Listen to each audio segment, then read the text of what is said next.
Hello बच्चों, आज एक नया चैप्टर शुरू करने वाले हम लोग thermodynamics.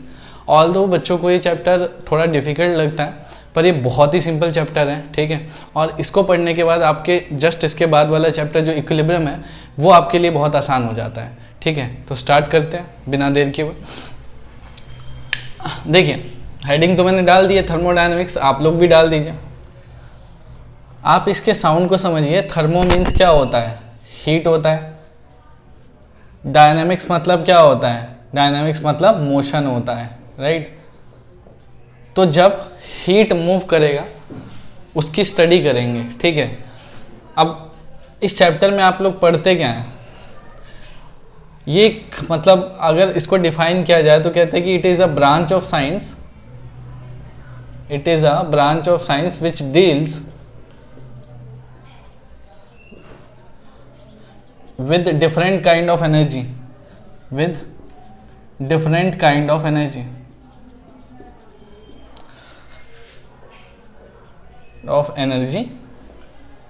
and quantitative relationship between them.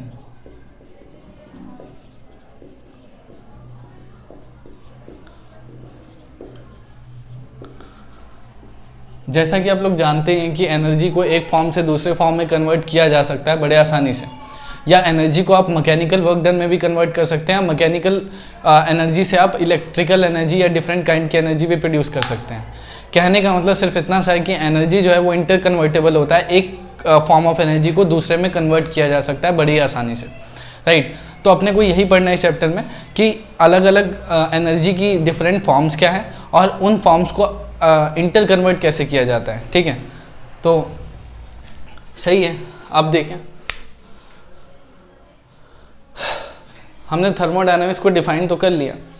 अब हमें कुछ ना बेसिक चीज़ें पढ़नी है। क्या बेसिक चीज़? बेसिक चीज़ मतलब some important definition. Before starting chapter you should know some important definition which is common, very common, ठीक। जैसे फॉर एग्जांपल हम सबसे पहले बात करते हैं सिस्टम की। सिस्टम क्या होता है? एक डिफाइंड एरिया, एक डिफाइंड डायमेंशन जिस पे हम कुछ रूल्स अप्लाई कर सकें, that is called system. For example एक स्कूल है, आप लोगों का स्कूल या आप लोगों की कोचिंग क्लासेस, उन सब में क्या है? एक डिफाइंड एरिया है जो उन्होंने लिया हुआ है, ठीक है। और उस डिफाइंड एरिया में उनके रूल चलते हैं, ठीक है। तो वो पूरा क्या हुआ? सिस्टम हुआ। वो स्कूल एक क्या है? सिस्टम है। वो कोचिंग क्या है? एक सिस्टम है, राइट। अच्छा, उसके बाहर सब क्या है? सराउंडिंग है, ठीक है।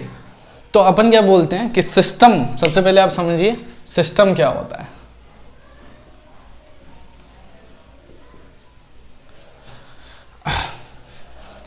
अ डिफाइंड एरिया या डिफाइंड एरिया और place where certain rules, certain यहां पर कौन से रूल्स होंगे? थर्मोडायनेमिक्स के rule. Certain thermodynamic rule is applied,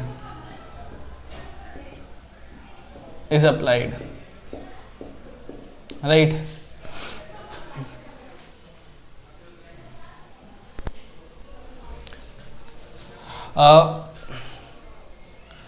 मैंने सीधा समझ में आया होगा क्या बोला है कि एक ऐसा डिफाइंड एरिया जहां पे आप थर्मोडायनेमिक्स के रूल अप्लाई कर पाएं, that is called system, right. इसी से रिलेटेड आता है सराउंडिंग। देखो, जैसे ही आप अपने स्कूल से बाहर निकले, आपके लिए सिस्टम खत्म। अब आपके लिए सब कुछ क्या है? सराउंडिंग है, ठीक है। जब तक आप घर नहीं पहुंचे हो, घर में फिर सिस्टम आ जाएगा। किसका? मम्मी पापा का। उन्होंने एक सर्टेन रूल बनाया है, वो आपको फॉलो करने पड़ेंगे, ठीक है। पर आप स्कूल से बाहर निकलते ही क्या आ गए?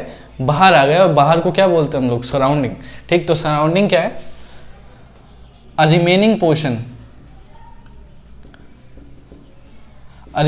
Portion of universe excluding system. System को छोड़ दिया जाए तो आपके लिए सिस्टम के अलावा सब कुछ क्या है, सराउंडिंग है, राइट। अगर मैं सिस्टम और सराउंडिंग दोनों को मिला दूं तो पूरा यूनिवर्स बन जाता है। तो यूनिवर्स क्या है, the system of combination of system, sorry, the combination of system and surrounding is called universe. ठीक, यूनिवर्स में हर तरीके के सिस्टम और हर तरीके के सराउंडिंग आ जाते हैं। ठीक, चलिए अब हम आगे सिस्टम भी पढ़ते हैं, राइट। चलिए यही लिख लेते हैं सिस्टम।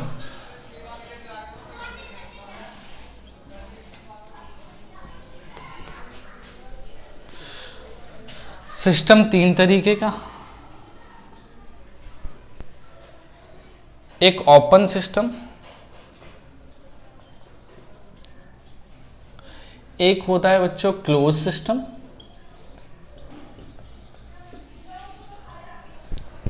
ठीक, एक सेकंड होगा, और एक होता है आपका isolated system, isolated system, right. एक एक करके बात करते हैं क्या होता है। सबसे पहले ओपन सिस्टम क्या होता है। ओपन सिस्टम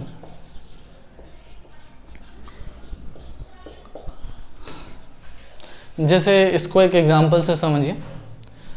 जब आप किसी वेसल में वाटर जो है वो वार्म कर रहे होते हैं, गर्म कर रहे होते हैं, उस समय में क्या होता है कि जो पानी है वेपर बन के बाहर जाता है, ठीक है, और इसके अलावा जो एनर्जी है, जो हीट प्रोड्यूस होती है, वो भी सराउंडिंग में जाती है, ठीक है। तो जब किसी सिस्टम का एनर्जी और मास दोनों जो है सराउंडिंग के साथ एक्सचेंज हो, that is called open system. The boiling water is the perfect example of open system. So open system is what,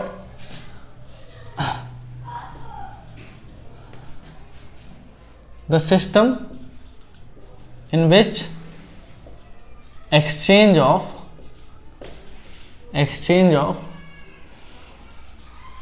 energy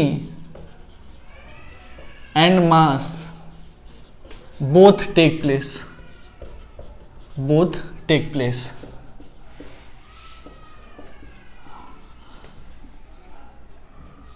energy और मास दोनों का एक्सचेंज हो तो ओपन सिस्टम होता है। फॉर एग्जाम्पल कि मैंने क्या किया, यहाँ पे वाटर रखा है, राइट, और नीचे से मैंने फ्लेम दी है। ऑब्वियसली वाटर बॉयल होगा और उसके वेपर बाहर की तरफ जाएंगे, और वेपर तो जाएंगे ही, साथ में हीट भी चेंज होगा, राइट। तो हीट भी एक्सचेंज हो रहा है, तो इसीलिए अपन बोल रहे हैं ये ओपन सिस्टम है। तो इसके अलावा कोई रिएक्शन, केमिकल रिएक्शन अगर आप ओपन वेसल में करते हो तो भी एग्जाम्पल होगा ओपन सिस्टम का, ठीक है, अगर ओपन वेसल में आप कोई केमिकल रिएक्शन करते हो। नेक्स्ट है आपका क्लोज सिस्टम। जैसा कि नाम से ही पता चल रहा है, अगर इस वेसल को, ये जो बॉइलिंग वाटर वाला वेसल है, उसको मैं क्लोज कर दूं, ठीक, कैसा, पूरा ऊपर से बंद कर दिया मैंने, अंदर वाटर ही पड़ा हुआ है, still I am providing flame, ठीक, तो वेपर तो बनेंगे पर ऊपर से क्लोज है बच्चों, ठीक है, क्लोज है तो वेपर बाहर नहीं जा पाएंगे, ठीक। और जब वेपर बाहर नहीं जा पाएगा ना, तो आप सर्टेन लेवल तक ही हीट कर सकते हो, नहीं तो वेसल फट जाएगा, ठीक। तो अपन क्या बोल रहे हैं कि इसमें वाटर वेपर तो जा नहीं रहा, यानी मास का एक्सचेंज नहीं होगा, ठीक है, सिर्फ किसका होगा, एनर्जी का एक्सचेंज होगा, क्योंकि हीट को तो आप नहीं रोक सकते, हीट तो वेसल के थ्रू बाहर जाएगी, ठीक। लेकिन क्योंकि यहाँ पे इंसुलेटर वेसल थोड़ी ना है, कंडक्टर है, ठीक है, यहाँ पे जो वेसल लगा है वो कंडक्टिव वेसल है, तो एक्सचेंज ऑफ हीट तो अलाउ होगा, लेकिन वेपर बाहर नहीं जा पाएंगे। तो आप क्या कह सकते हैं, the system in which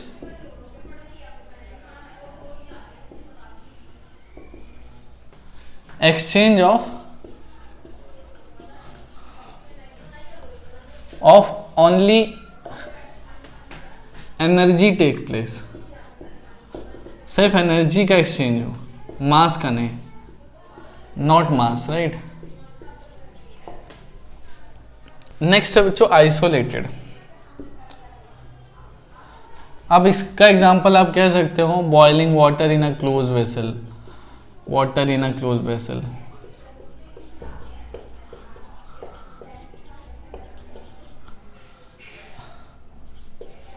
next है आपका isolated system, isolated system.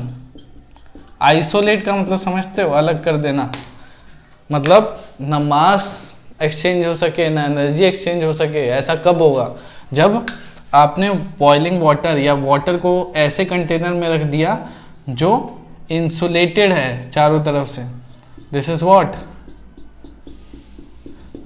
Insulator, and it will not allow the heat to come out from the vessel, as well as it will not allow, because it is a closed system, so it will not allow water vapor as well to come outside, right? So इसलिए यहाँ जो water boil हो रहा होगा, ना तो water vapour बाहर जा पाएगा और ना तो हीट एक्सचेंज हो पाएगी, ठीक।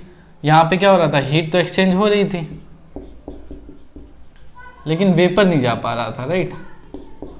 लेकिन इधर पे क्या होगा? ना हीट एक्सचेंज होगी ना वेपर एक्सचेंज होगा। तो इसलिए आप क्या कह सकते हो? System in which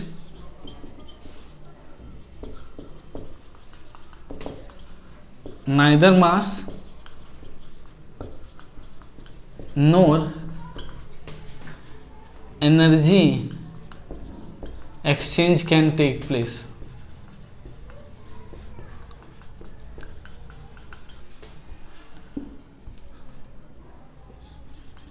Can take place.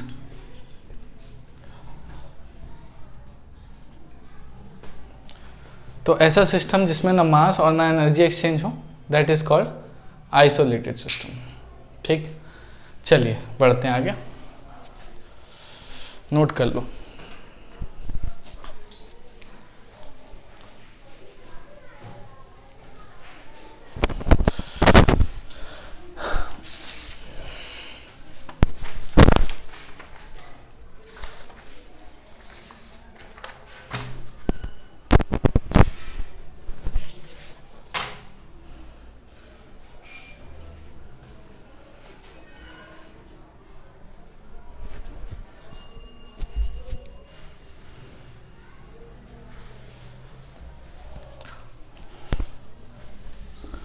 चलिए हो गया, रब कर रहा हूं मैं।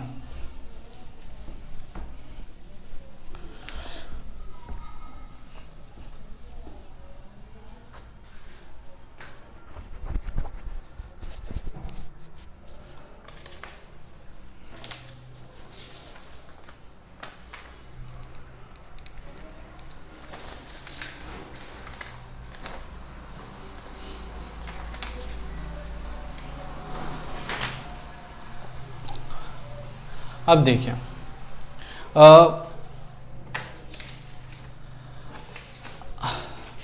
चलो रब तो उधर भी करना है, 2 मिनट रुक जाओ।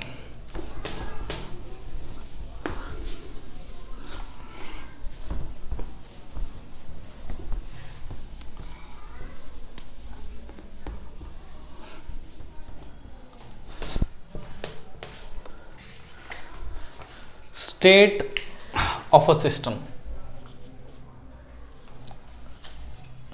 हेडिंग डालिए स्टेट ऑफ अ सिस्टम।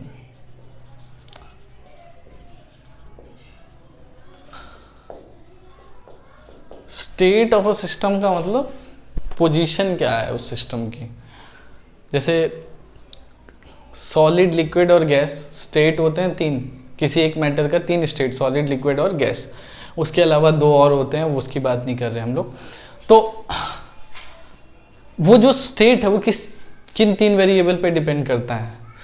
किसी मैटर का सॉलिड, लिक्विड और गैस होना इस बात पे डिपेंड करता है कि प्रेशर कितना है, वॉल्यूम कितना है और टेम्परेचर कितना है, ठीक। ये 3 वेरिएबल डिसाइड करते हैं कि कोई सिस्टम सॉलिड होगा, लिक्विड होगा या गैस होगा। तो स्टेट ऑफ अ सिस्टम क्या है कि the condition of the system, actually condition of the system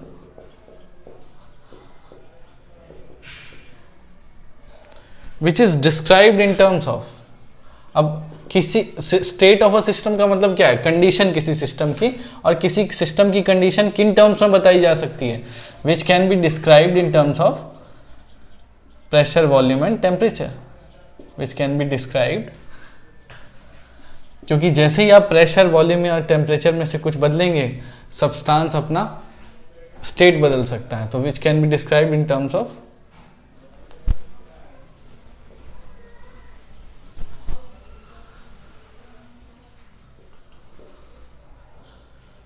pressure, volume and temperature. ठीक, if you are not able to see something, just focus on my voice. ठीक, मैं कोशिश कर रहा हूँ हर चीज़ बोलने की जो लिख रहा हूँ, तो आप वो फॉलो करके भी लिख सकते हैं अगर कुछ वर्ड नहीं समझ में आ रहा हो। अच्छा चलिए आगे आ जाइए। हमने बोला स्टेट फंक्शन क्या है आपके, प्रेशर, वॉल्यूम एंड टेम्परेचर। ठीक, सॉरी ये स्टेट वेरिएबल है, स्टेट वेरिएबल, इनको क्या बोले आप, स्टेट वेरिएबल। अब आ जाओ स्टेट फंक्शन पे। State function,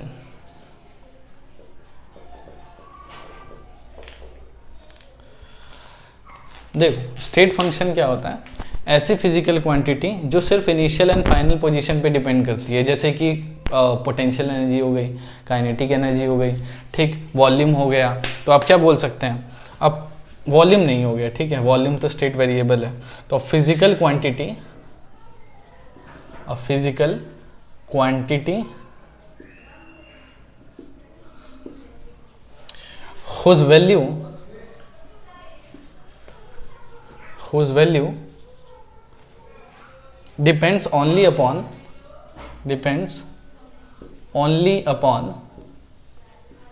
initial and final position and final state बोल लो या पोजीशन बोल लो of system,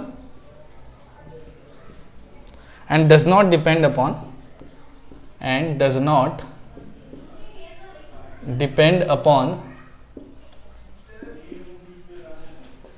path followed by it, and does not depends upon the path followed by it।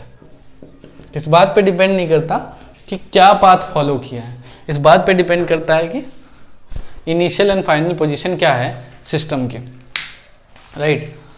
तो एग्जांपल के लिए अपन क्या बोल रहे हैं, पोटेंशियल एनर्जी।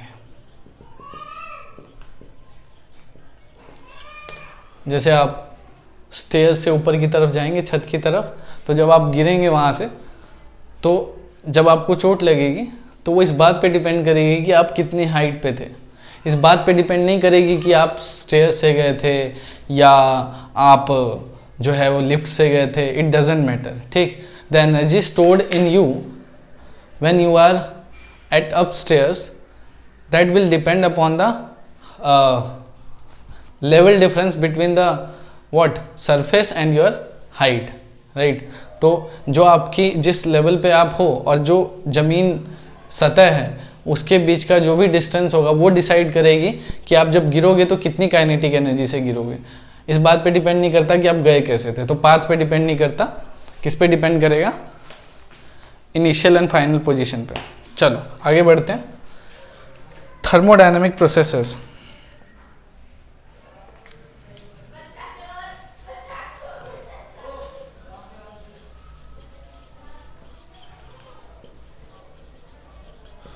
Thermodynamic processes. सबसे पहला देखो, किसी सिस्टम का स्टेट कौन डिसाइड करता है, प्रेशर, वॉल्यूम एंड टेम्परेचर। अगर इनमें से कुछ भी बदला तो समझना स्टेट बदल जाता है। तो अपन क्या बोले कि a thermodynamic process is said to occur, कि हम कब बोलेंगे कि कोई थर्मोडायनामिक प्रोसेस हुआ है, इज सेड टू अकर अगर सिस्टम के स्टेट में बदलाव आ जाए, ठीक। A process is said to be occur, या a thermodynamic process is said to be अकर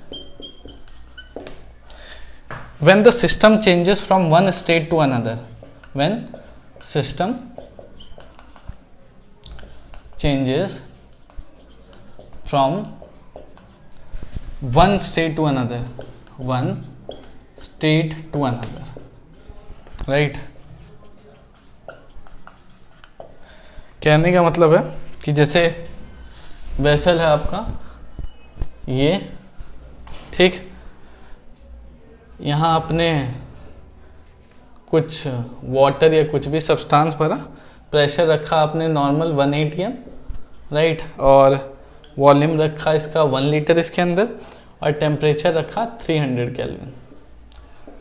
तो जैसे आप हीट करोगे तो वो जो वाटर है वो वेपर बन जाएगा, और वेपर का वॉल्यूम ज़्यादा होता है तो वॉल्यूम बढ़ जाएगा, ठीक। तो आप क्या करो, प्रेशर आपने बढ़ा दिया, हीट करा, प्रेशर रख दिया 1.2 atm, 1.2 atm, राइट, वॉल्यूम कर दिया, वॉल्यूम बढ़ जाएगा क्योंकि वेपर बनेंगे और वेपर का वॉल्यूम ज़्यादा होता है, तो 1.02 litre suppose, right, and temperature तो आपने बढ़ाया है तो 350 केल्विन कर दिया, राइट। तो ये क्या हुआ है, ये स्टेट है, ठीक है, ये आपकी क्या है, स्टेट वेरिएबल है, और स्टेट वेरिएबल में अगर चेंज आता है तो आप समझना कि थर्मोडायनामिक प्रोसेस हुआ है।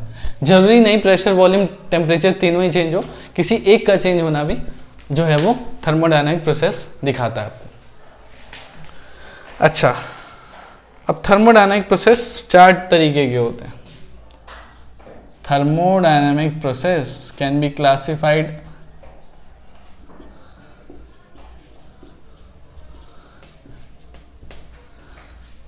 in 4 category. First is isothermal, दूसरा होगा बच्चों आइसोकोरिक,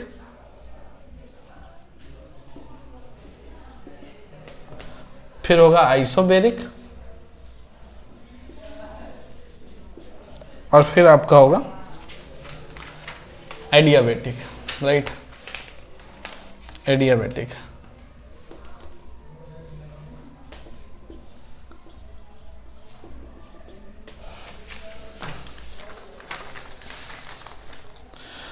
आइसोथर्मल जैसा वर्ड पता चल रहा होगा यार, आइसो मतलब होता है सेम और थर्मल मतलब हीट।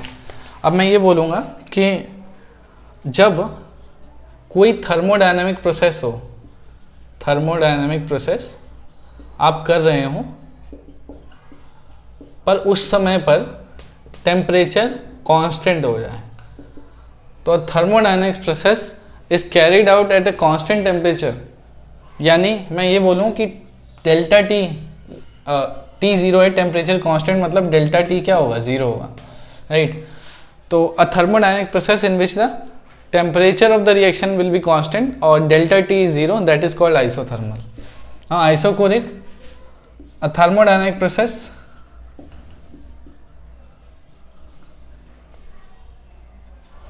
थर्मोडायनामिक प्रोसेस जिसमें बच्चों क्या होगा, आइसोकोरिक है।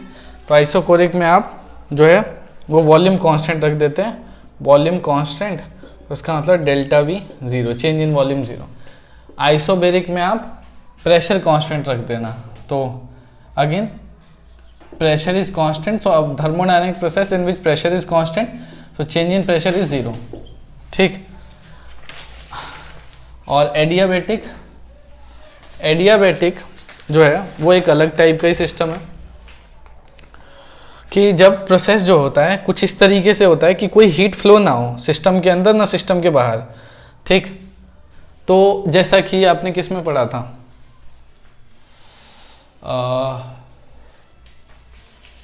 पहले पढ़ा ना आपने,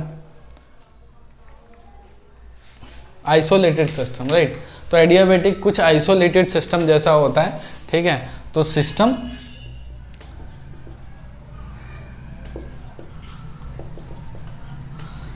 जिसमें मैं, आप समझो मैं क्या बोल रहा हूँ, हीट कांस्टेंट हो जाए, मतलब डेल्टा एच जीरो, आप सिंपल ये समझो, चेंज इन हीट जीरो हो जाए, यानी सिस्टम से ना हीट एक्सचेंज हो, ठीक है, ना हाँ, सिर्फ सिस्टम से हीट एक्सचेंज नहीं होना चाहिए, अगर नहीं होता तो एडियाबेटिक प्रोसेस है।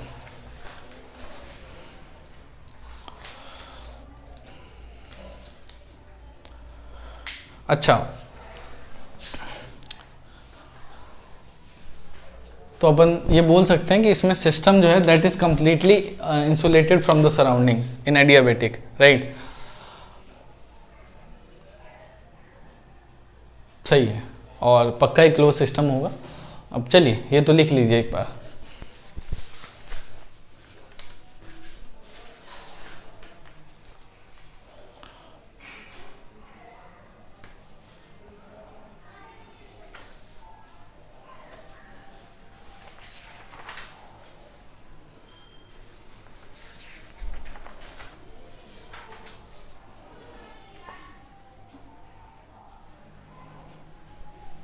चलिए, आई थिंक हो गया होगा, रब करता हूँ।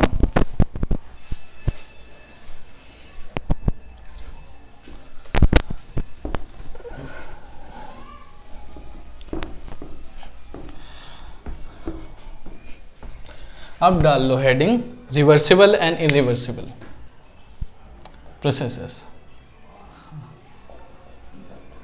थर्मोडायनामिक में रिवर्सिबल प्रोसेस क्या होता है और इरिवर्सिबल क्या होता है। वैसे तो मैं एक लाइन लगा के दोनों में डिफरेंस कर देता हूँ आपके लिए। इरिवर्सिबल प्रोसेस, ये जो आप लोअर क्लासेस में पढ़ते हैं वैसा कुछ नहीं है, ठीक। थर्मोडायनामिक्स में रिवर्सिबल का मतलब होता है कि आप किसी भी मूवमेंट पे रिवर्स कर पाएँ, ठीक। और इरिवर्सिबल का मतलब होता है कि आप एकदम से जो है वो रिवर्स ना कर पाएँ। कहने का मतलब है कि फॉर एग्जाम्पल एक बहुत बढ़िया एग्जाम्पल देते हैं कि यहाँ मैंने एक वेसल बनाया, ठीक। ये क्या है, इसका पिस्टन है, पिस्टन, राइट। और अगेन यहाँ पे भी मैं एक सिस्टम बना रहा हूँ,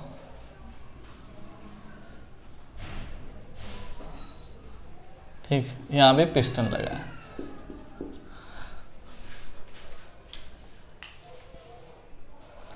अब दोनों के अंदर देखना क्या हुआ। यहाँ मैंने सैंड के पीसेस डाल दिए बच्चों। क्या कर दिया, छोटे छोटे सैंड के पीसेस डाल दिए, हिप बना दी एक सैंड की छोटी सी, राइट। यहाँ पे मैंने बच्चों 5 किलो का वेट डाल दिया, 5 kg।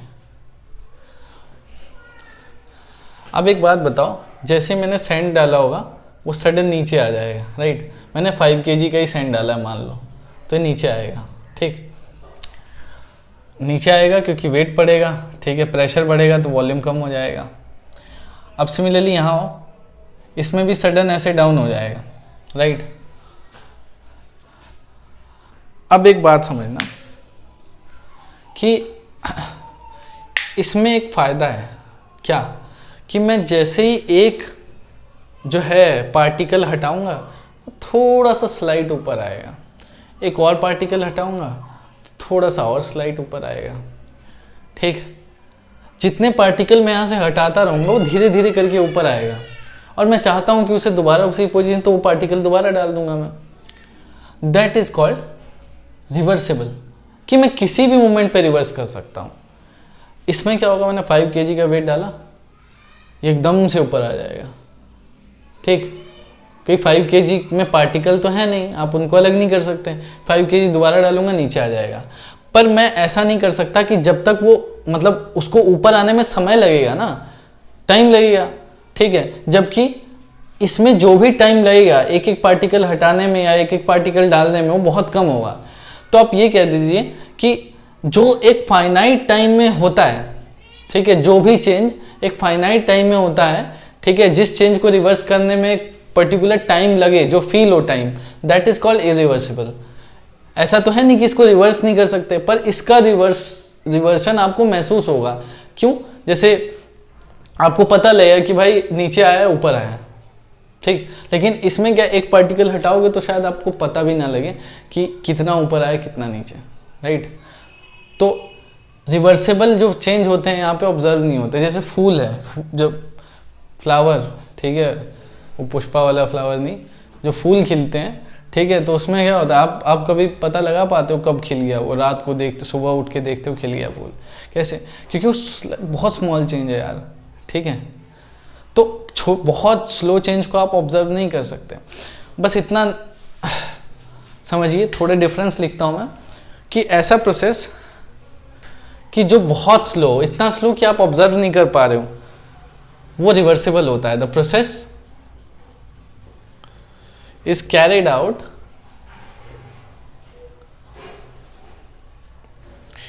in finite simile slow, ठीक है, बहुत स्लो प्रोसेस, ठीक है, और आप इसको किसी भी समय पे रिवर्स कर पाए। It can be reverse at any instant, किसी भी मोमेंट पे आप इसे रिवर्स कर सकते हैं, ठीक है। और ऐसे प्रोसेस को होने में काफ़ी लंबा समय लगता है, ठीक है। इट टेक्स इनफाइनाइट, एक एक करके पीस हटाओगे तो पता नहीं कितना समय लगेगा उसको कंप्लीट होने में। तो it takes infinite time for the completion, right. चलिए आ जाइए अब इरिवर्सिबल पे। The process is carried out rapidly, इसमें प्रोसेस रैपिडली होता है। The process is carried out rapidly,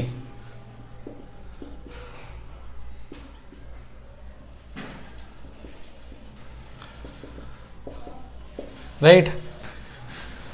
उसके बाद एकदम से हुआ, और इसको आप किसी मोमेंट पे रिवर्स नहीं कर सकते, एकदम से नहीं कर सकते obviously. It can not be reverse at any instant,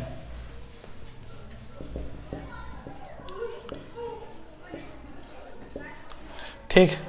and it takes finite time for the completion, क्योंकि ऑब्जर्व हो जाएगा ना चेंज, ठीक है। चेंज ऑब्जर्व हो गया तो टाइम भी पता लग जाएगा कि कितने टाइम में कंप्लीट होगा। It takes finite time for the completion, बहुत कम समय में हो जाएगा। It takes finite time for the completion.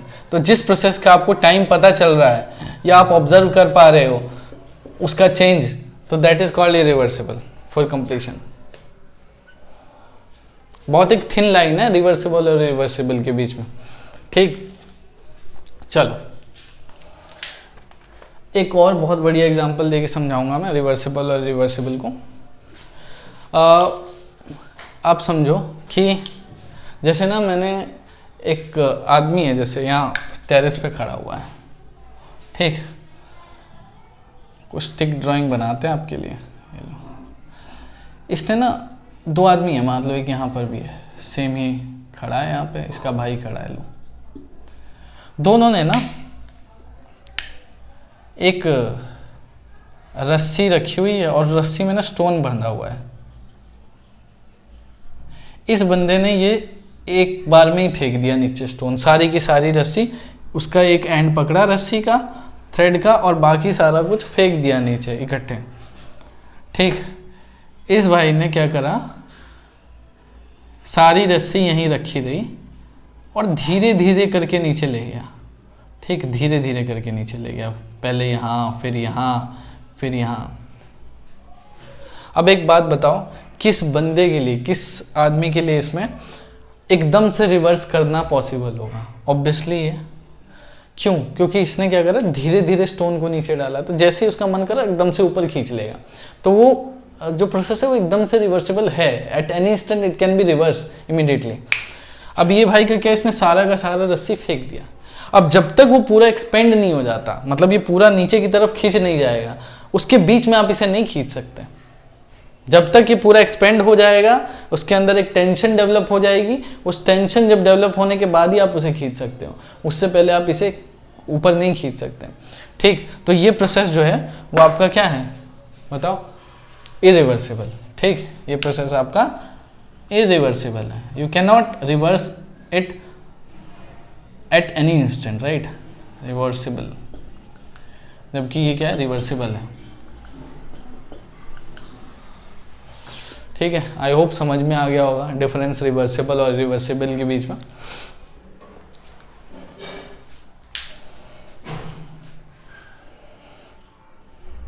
Note करो जरा।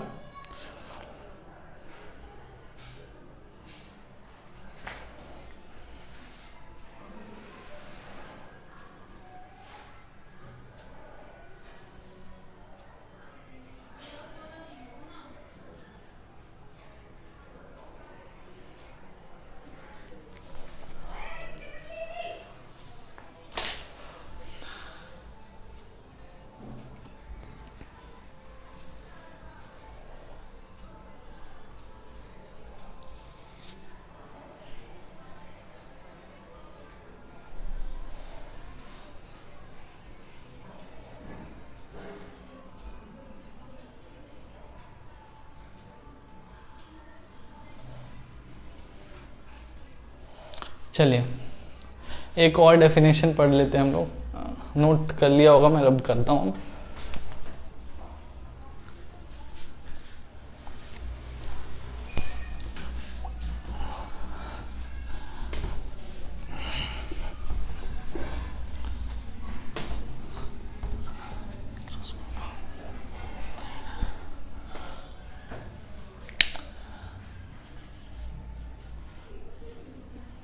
Macroscopic systems, macroscopic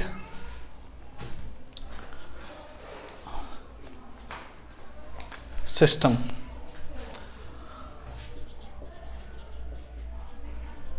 and macroscopic properties, macroscopic properties.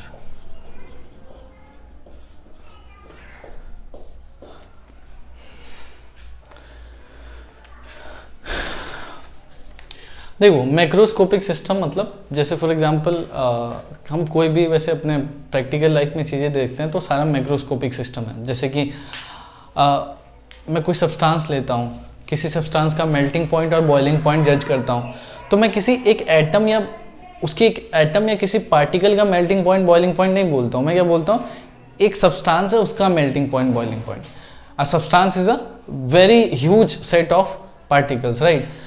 तो मैं melting point, boiling point, temperature, volume, mass, ये सारी चीज़ें एक पार्टिकल पे अप्लाई नहीं करता। मास तो कर सकता हूँ, ठीक है, पर वॉल्यूम नहीं कर सकता हूँ, ठीक है। तो कुछ चीज़ें जो हैं वो एक पार्टिकल के लिए वैलिड नहीं होती, एक पूरे सिस्टम के लिए डेवलप होती है। यानी ऐसा सिस्टम जिसके अंदर बहुत सारे माइक्रोस्कोपिक पार्टिकल्स हैं। तो बहुत सारे माइक्रोस्कोपिक पार्टिकल मिलकर मैक्रोस्कोपिक सिस्टम बनता है।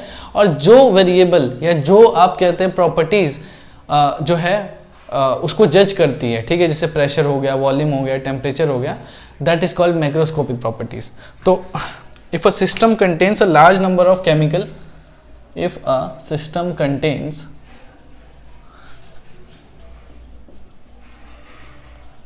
a large number of chemical species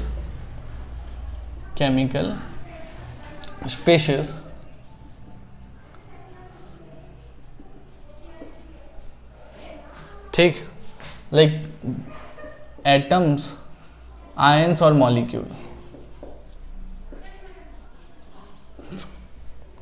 it is called macroscopic system. It is called macroscopic system. Macroscopic system, right? And the property of macroscopic system, property of macroscopic system, like temperature, pressure, like temperature, pressure, volume, melting point, boiling point, ठीक, are macroscopic property, are macroscopic properties, right? तो जो भी आप properties इन पे apply करते हैं या जो भी फिजिकल प्रॉपर्टी इन पे अप्लाई होती है मैक्रोस्कोपिक सिस्टम पे, that is called simple macroscopic property. क्या ही बोल रहा हूँ मैं, ठीक है। जो भी प्रॉपर्टीज़ आप मैक्रोस्कोपिक सिस्टम पे अप्लाई करते हैं वो मैक्रोस्कोपिक प्रॉपर्टी होती हैं। अब ये दो तरीके की होती हैं, two types macroscopic system.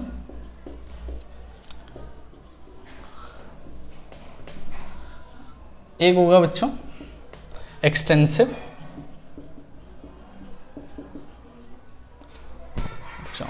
Extensive, और दूसरा होगा इंटेंसिव। थोड़ा क्लियर लिखते हैं, इंटेंसिव,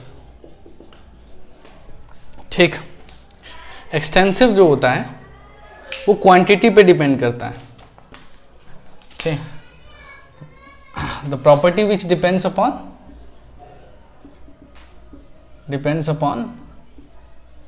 क्वांटिटी।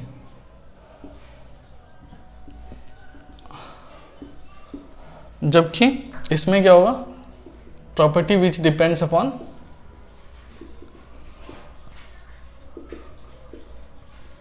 On what,